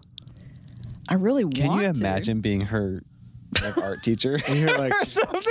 golly. I've got a lot to Oh, learn. I mean, everybody should still have something else to learn. Yeah, I agree with that. Yeah. I'm obsessed with learning. I read, and like the reason we're doing this is because I want to learn. Like learning is a beautiful thing. And how did you decide to do this? I mean, because I wanted to, one, I wanted to highlight some people doing neat things like yourself, and two, like you learn by either making mistakes or by being in proximity to people who have gone ahead of you and before you. And so Don't this you think that last one is the best way to do it? Is you pay It's attention to what other people are doing? saves you the heartache. Oh, God, So part of doesn't this it? was like, how do I get other people who would never get to meet Nancy Lamb or have they now get proximity to you and get to hear some of your lessons and your philosophies and your thoughts. And they might never get that chance. So a big part of this was there are people in Fort Worth that have so much wisdom to give. Can we get people a glimpse of that? And so which is what you're doing. This is why I'm glad you're here. Thank you. I have two final questions Okay. for you. The first is advice to a young up and coming artist who's like who's trying to do it professionally, not a kid, but like someone who's like I want to do this for my career. What advice would you give to some kind of? Well, like I said a while ago, A while can you tell where I'm from? Is that you have to believe in yourself. Okay. And you really have to, you were saying a minute ago that I wouldn't say, I'm good. Mm-hmm. But you have to know that you're pretty good on the inside. I mean, like when I step back away from some things and I think, that's pretty good. I did pretty good this time. Mm-hmm. I still see how I could be better, but you've got to believe in yourself. You've got to know yourself. I think that's the most important thing. I mean, it's taken me forever to figure myself out. Okay. So, I used to have these people when I was younger. Well, the friend in New York who moved away, he'd say, why do you do these things? Why do you say these things? Just like what you're saying, right? Mm-hmm. And it's taken me a long time to figure that out. And hopefully people are paying attention. You have to pay attention and know what you want to do, know what your strengths are, know what you like, and pay attention to that. And find a really good teacher. Find That's good. somebody who believes in you. Yeah. And don't say no. I mean, do the Winston Churchill thing. Never give up. Don't say no, even if it's a jackalope. Well, that, Take those risks. Listen, I did have a lot of people who would call me up and they'd say, can you find me a job? And so I'd say, well, sure, I can find you a job. And so I'd find them something and they wouldn't want to do it. Yeah. And it would be like, what do you mean you don't want to do it? Figure out how to do it. I didn't know how to do the jackalope. Yeah, you took the risk though. Yeah. I love that. Okay, final question for you is just what do you want or envision your legacy? Like, what is legacy? God. What does legacy mean to you? Nothing. That's not true. Or maybe it is. Well, I mean, Do you care about legacy? Do you think about that? Well, I like to think that I've piled up a lot of work, and that somebody will take care of it down the road because I'm not going to be around, But, legacy. What are you most proud of? That changes all the time. Yeah. Yeah, what I'm most proud of? Yeah. What are some highlights that you're proud of? I'm proud that I made it this far. I think Just in your career, in life. in life. Okay, like you're still living. Like you're Still alive. Okay. Okay. What about teaching? Like, Oh, see, everybody tells me I need to go teach again. no. and But it's what like, I you're don't proud know. of that, right? I think it's a Oh. legacy of all the Yeah. students All the you- kids? Oh, well, yeah, when I look at it that way, yeah. I love having them come up to me and they'll have their grandkids with them. And it's like, holy cow, a lot of time has passed, But, and they remember you. That's heartwarming. Yeah, I love that. Of course. Okay. Of course. If that's a legacy, that's Totally is a that's legacy. great. That's something that I feel like I'm like, you should be proud of this. I'm like telling you. But, Okay. But I think that's amazing. Yeah. I mean, think about thank how many you. lives you've impacted through that. I mean, and we were talking about this some before this, so that's why I'm bringing it up. But, Oh, okay. Yeah. I feel like it was fun. And the museum, I mean, I was heartbroken when they had to tear the old one Yeah. down because it had secret passages in it. Oh, wow. And it had secret rooms in it. And it was magical. Mm-hmm. And we got to stay there overnight sometimes. And we'd get, like in experimental art, we'd get to go upstairs into the exhibits and draw the exhibits, and it would be, like this time of year, it'd be dark, at 6 o'clock, and that's the time we would be there. So it would be nighttime, and we'd be in the museum, and it was just like the way I feel about the zoo, too. I'd love to live in the zoo. Can you imagine being there at night with all the animals? yeah, I that'd be love that. Oh, man. I've had those same thoughts. That's kind of the way the museum was. It was magical. That's cool. So, thank you. That's really sweet of you. Well, I feel like you've left a big legacy in forward just on the art. Really? The people you've taught and shaped, but just I'm always telling people, though, all these kids that are doing all these murals now, they're putting murals everywhere. Yeah. Well, I did about 6 or 7 murals, and most of them are gone. So, I mean, that's the way I feel about the legacy thing. It's like, nothing lasts forever. nothing lasts. But you've inspired a lot of people. I hope so. I think hope you've so. inspired a lot of people. That's nice of you to say that. Yeah. Thank you. Well, this was a treat. This was a delightful conversation. You were delightful. I feel like this was just a fun conversation. That's because we pre-paved. Yeah, that's right. It's Yeah. true. It's true. That's true. But I think just your spirit of creativity is really like, because you're not fabricating anything. It's true. It's truly authentic. It's like you're looking for something beautiful, and then the spirit of humility is really Don't you neat. think everybody should? I think everybody should. I mean, everybody Yeah. does. I know. Isn't But- that it's tragic people that they don't get to experience that. Mm-hmm. And I know that they can. They Yeah. could. If they'd listen to me. That's true. Well, and your humility with that is neat. Like, well, that's a fun way to I end. want people to experience beauty Yeah. because it's everything to me. But I mean, beauty is different to every person. Mm-hmm. So, but I hope for them in their life that they get to experience that. Yeah. Well, thanks for sharing that with us. You've given a lot of people a taste of that.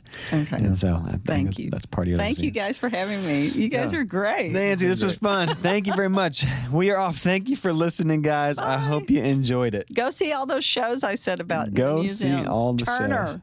Okay. Okay. I like Fabulous. Congratulations, you made it all the way to the end. Thank you so much for listening to this week's episode of Stories with Soul. If you enjoyed the interview and like what you heard, please help us out and share, subscribe, and like anywhere you listen to podcasts. When you share and subscribe, it is insanely helpful and allows us to keep producing new episodes. You can always join us directly in the studio by watching the video version on our website, 6thAveStorytelling.com. Stories with Soul is brought to you by 6th Ave Storytelling, an organic marketing company building standout brands on the foundation of story. You're obsessed with your business, and we want to make the world obsessed with it too. Thanks for listening.